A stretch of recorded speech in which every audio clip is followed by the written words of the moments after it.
Hai teman-teman, kembali lagi saya dengan Mizuki Indrayuda. Yang saya bahas kali ini masih berkaitan dengan video saya yang pertama, Spiritual Awakening Dasar, Pertumbuhan Spiritual Kehidupan. Sebelumnya selalu saya akan mengatakan bahwa saya minta maaf apabila ada di video ini yang tidak cocok dengan sudut pandang teman-teman dan saya hanyalah orang bodoh yang ingin share sesuai dengan pengalaman saya dan sudut pandang yang saya dapatkan selama perjalanan spiritual kehidupan saya. Dan tidak ada yang sempurna di dunia ini kecuali Tuhan Yang Maha Esa. Jadi mari kita bahas satu persatu dahulu.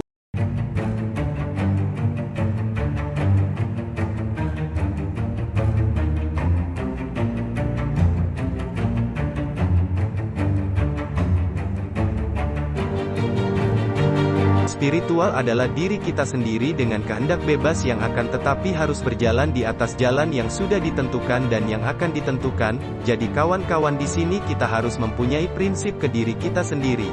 Dan prinsip itu harus muncul dari dalam diri kalian, bukan dari orang lain yang mengatakan kepada kita.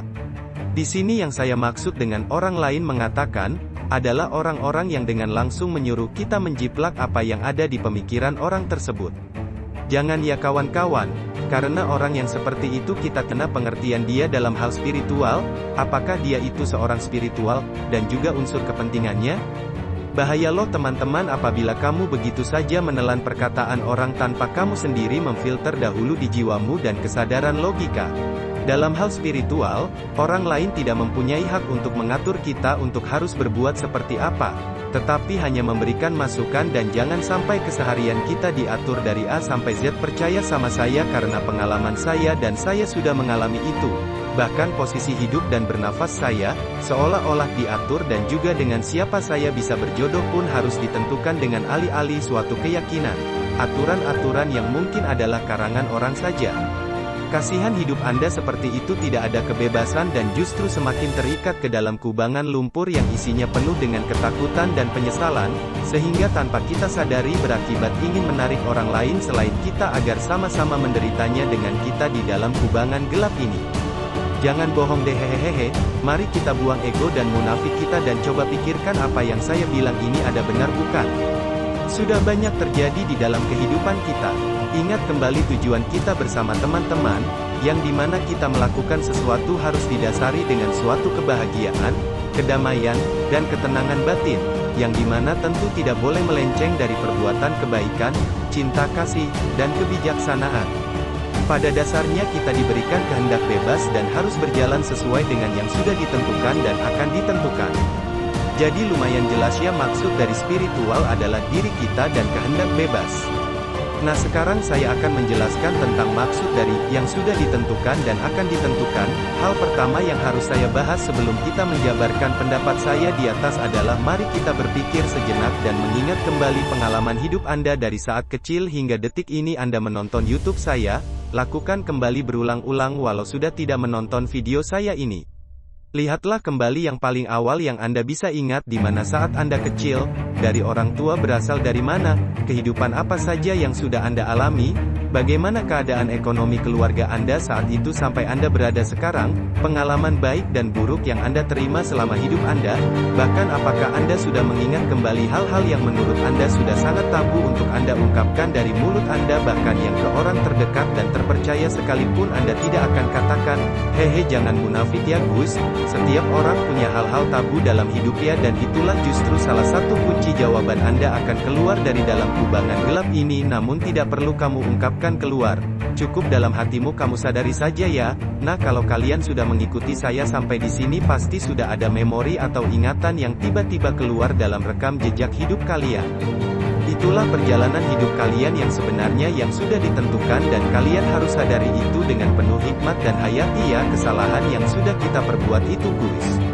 Ingat keadaan kita bahkan ke hal-hal yang munafik yang kita sembunyikan rapat-rapat itu juga ya.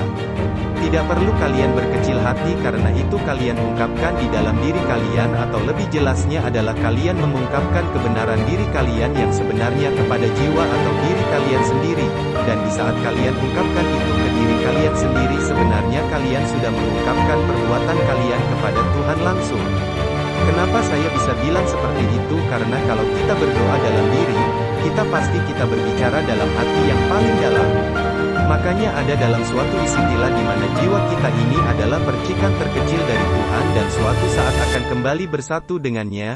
Dalam hal ini bukan berarti kalian atau kita ini adalah Tuhan. Jangan sampai pendapat itu yang keluar dari pemikiran kita. Nanti saya akan bahas lebih dalam lagi tentang hubungan jiwa dan Tuhan ya teman-teman. Nah, berbekal dari yang sudah ditentukan, kita harus move on ke yang akan ditentukan, supaya hidup ini tidak berputar di lingkaran yang sudah penat, muak, dan bosan ini. Jadi, yang akan ditentukan, di sini saya akan menitik beratkan ke satu poin saja dulu, di mana berbekal dari yang sudah dibicarakan di atas tadi, kita sudah tahu posisi kita berada di mana dan mau kemana. Kunci dari pembahasan saya adalah kamu harus mempunyai arah hidup dan tujuan hidup yang sesuai dengan harapan dan target kamu, diri kamu dan kehendak bebas kamu, dengan hal-hal yang sudah ditentukan sebagai tolak ukurnya. Dalam hal ini saya tidak memberikan kalian contoh dulu ya, supaya kita tidak kelamaan waktunya nanti kalian bosan dan kemampuan daya serap kita berkurang. Jadi di sini dengan kalian menyadari latar belakang pengalaman baik dan buruk kalian yang sudah kalian alami, maka bisalah kita mempunyai arah kemana kalian inginkan dan target hidup kalian. Ingat, dalam hal ini bukan saya bilang kalau kita miskin itu tidak bisa kaya ya. Kalau kalian berpikir seperti itu kalian salah. Di sini contoh tolak ukurnya seperti kalian sewaktu SD mau bercita-cita jadi pilot, jadi kalian harus lulus SD, SMP, SMA, kuliah bahkan tempat kalian sekolah pun menentukan keberhasilan kalian, dan juga pergaulan dan tingkah laku kalian pun menentukan, dan yang terpenting komitmen kalian yang menentukan semuanya. Paham ya sampai di sini ilustrasinya? Pokoknya ingat saja apapun yang kalian inginkan, kalian harus seperti berada dalam sekolah, di mana ada jenjang yang kalian harus lewati dan tidak bisa bypass. Seperti itu pula lah spiritual kehidupan, semua itu ada ritmenya. Yang akan ditentukan salah satu arti konotasinya adalah tujuan kamu seperti bebas finansial, sukses dalam keluarga dan hidup, bebas bisa mengekspresikan jiwa kamu, hidup dalam kebahagiaan, ketenangan dan kedamaian. Kembali lagi untuk mencapai itu kita harus menyadari dan siap dengan cara berusaha dan pasrah yang dalam arti serahkan kepada alam dan Tuhan. Ingat teman-teman, kita harus berjuang untuk diri kita sendiri dengan jalan yang penuh kesadaran akan kebaikan. Tapi bukan agamais ya, niscaya semua akan dimudahkan oleh beliau karena kalian menggunakan jiwa kalian yang dimana itu bukan dari mulut kalian yang minta tapi dari hati kalian yang terdalam yang minta.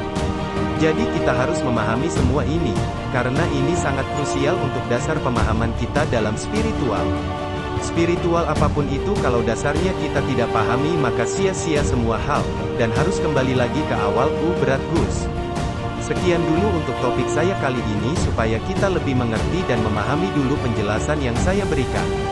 Mohon maaf apabila kata-kata saya ini sangatlah menyakitkan atau ada beberapa orang yang merasa tersinggung, tapi inilah realita kehidupan yang sebenarnya.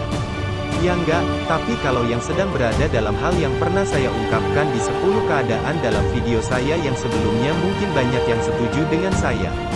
Sekian dulu video ini dan ikuti terus next video saya selanjutnya. Jangan lupa subscribe dan like ya.